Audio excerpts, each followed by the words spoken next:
Buenos días, el día de hoy les voy a hablar sobre mi artículo de revisión, el estudio bioquímico de Botrytis cinerea, un hongo fitopatógeno. Mi nombre es María Alejandra Cero, estudiante de la maestría en microbiología de la Universidad Colegio Mayor de Cundinamarca. En cuanto a Botrytis cinerea, entonces Botrytis cinerea es un hongo filamentoso necrotrófico, lo que significa que este hongo mata a su anfitrión con el fin de obtener todos los nutrientes que éste necesita para poder sobrevivir. El tejido en el que se desarrolla torna un color marrón oscuro y en ocasiones se reblandece debido a la muerte de células anfitrionas. Con el paso del tiempo aparece una capa de moho gris peludo sobre estas zonas. Botrytis cinerea es un hongo fitopatógeno que produce la enfermedad también conocida como moho gris y es un hongo devastador ya que puede afectar a cultivos tanto de frutos como cultivos hortícolas.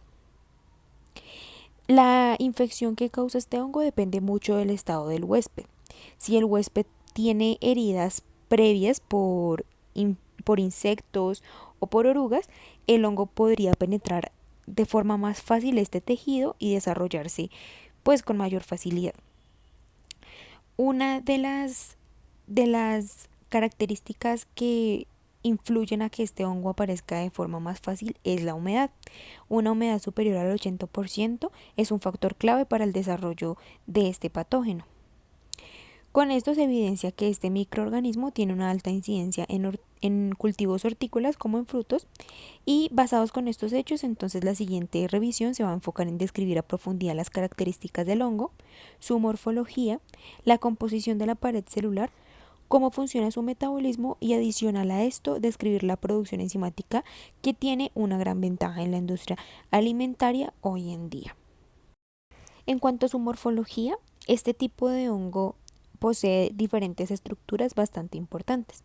Entre ellas están el micelio, las hifas, los conidios, los esclerocios y las clamidosporas. Los esclerocios son una estructura compacta de micelio que forma el hongo y son estructuras diseñadas para sobrevivir a diferentes condiciones ambientales, por lo que se consideran estas estructuras como piezas claves involucradas en la supervivencia de Botrytis cinerea. En el caso de las clamidosporas, son un tipo de esporas formadas por la transformación del micelio y se liberan por la desintegración de las hifas. Estas son aptas para sobrevivir en ambientes desfavorables para este hongo. Se encuentran habitualmente en cultivos envejecidos, especialmente en zonas contaminadas por otros microorganismos. Las conidias son esporas formadas por una hifa. Su duración depende de las temperaturas extremas, humedad, actividad microbiana y disposición al sol. Antes de hablar del micelio, hay que aclarar qué son las hifas. Entonces, las hifas son estructuras cilíndricas filamentosas que constituyen el cuerpo de los hongos multicelulares. Estas hifas están formadas por células que contienen en su pared celular quitina, y las hifas son responsables del crecimiento, la nutrición y la reproducción de estos microorganismos. Así entonces, el micelio es un conjunto de hifas que están encargadas tanto de la nutrición como de la reproducción del hongo. Bueno, en cuanto a la pared celular de los hongos, esta pues es una estructura que, como a los demás microorganismos, le da forma a la célula, permite el paso de nutrientes a la misma y a su vez el desecho de otras, y además confiere protección contra la ósmosis. Además de esto, la pared celular permite la interacción con el entorno de la célula. Por esto, la pared celular es el primer lugar en interacción con el hospedador, y esto genera un papel muy importante en el desarrollo de la actividad fúngica. A diferencia de la pared celular vegetal, la cual está compuesta principalmente de celulosa, en el caso de los hongos, esta pared está conformada por polisacáridos y proteínas básicamente, entre los cuales el polisacárido más importante de la pared celular sería la quitina, el glucano y el manano. Las proteínas están asociadas a los polisacáridos formando glicoproteínas. Y pues entonces los anteriores componentes están asociados entre sí conformando una estructura rígida. Bueno, en esta figura entonces se está representando la membrana citoplasmática en azul con sus fosfolípidos. En un color naranja entonces vemos la quitina, que es uno de los principales componentes de la pared celular de los hongos. En verde serían los glucanos y arriba en naranja las glicoproteínas. En cuanto a las glicoproteínas, son uno de los principales componentes de la pared celular, representando de un 30 a un 50% del peso seco en hongos levaduriformes y del 20 al 30% en los hongos filamentosos. La mayoría de las proteínas están asociadas a glúcidos por enlace oxígeno-nitrógeno, formando las glicoproteínas. Las proteínas de la pared entonces tienen diferentes funciones, entre las cuales están el mantenimiento de la forma celular, intervienen en los procesos de adhesión, protegen a las células de sustancias extrañas y además como señales y además transmitiendo señales al citoplasma.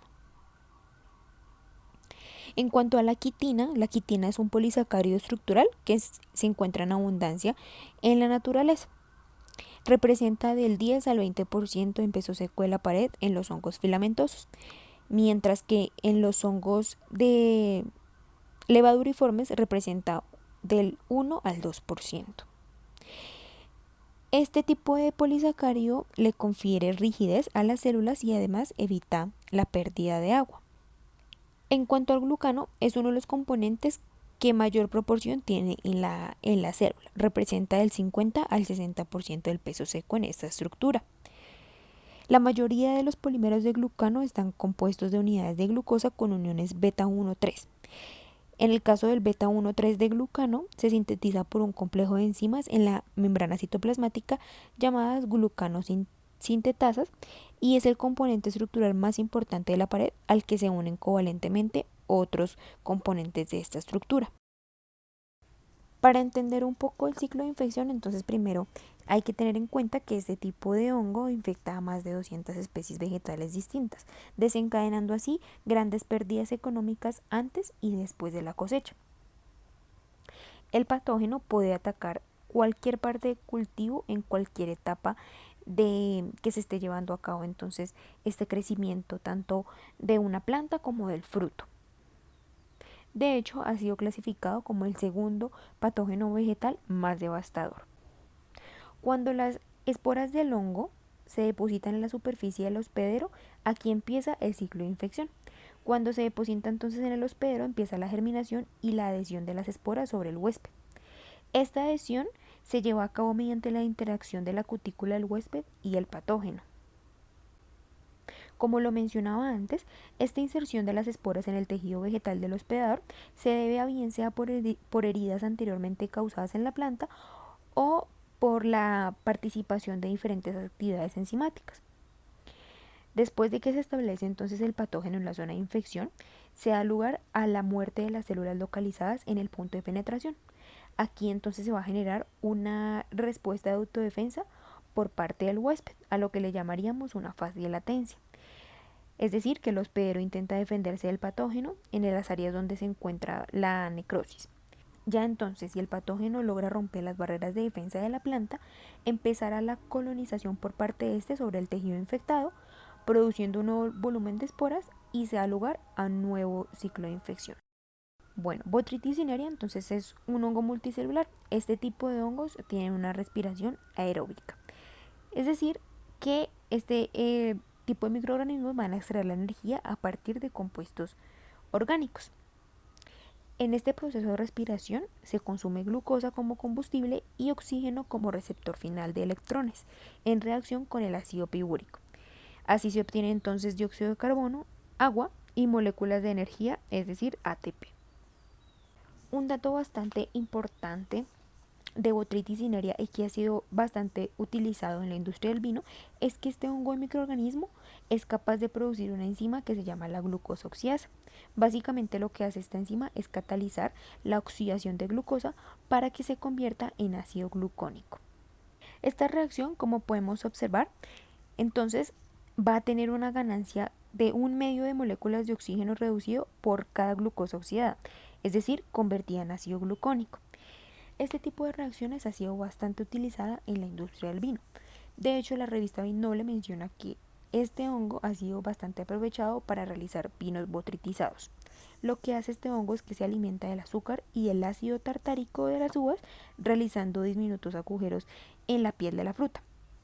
Esto entonces permite que el agua se escape y se concentre en la pulpa mientras que la piel se seca.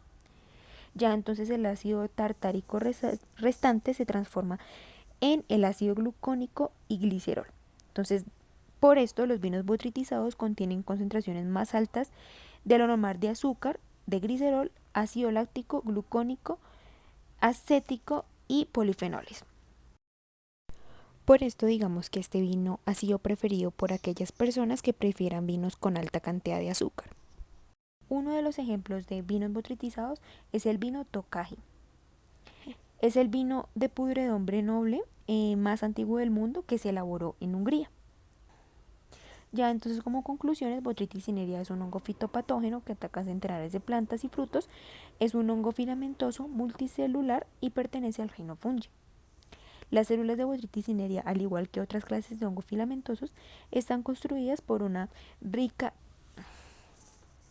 Las células de Botrytis cinerea, al igual que otras clases de hongos filamentosos, están compuestas por una pared celular rica en quitina, glicoproteínas y glucano, lo que les permite tener una estructura rígida, interaccionar en procesos de adhesión, protegiendo a la célula de sustancias extrañas, participando en la absorción de moléculas, transmitiendo señales al citoplasma y evitar la pérdida de agua.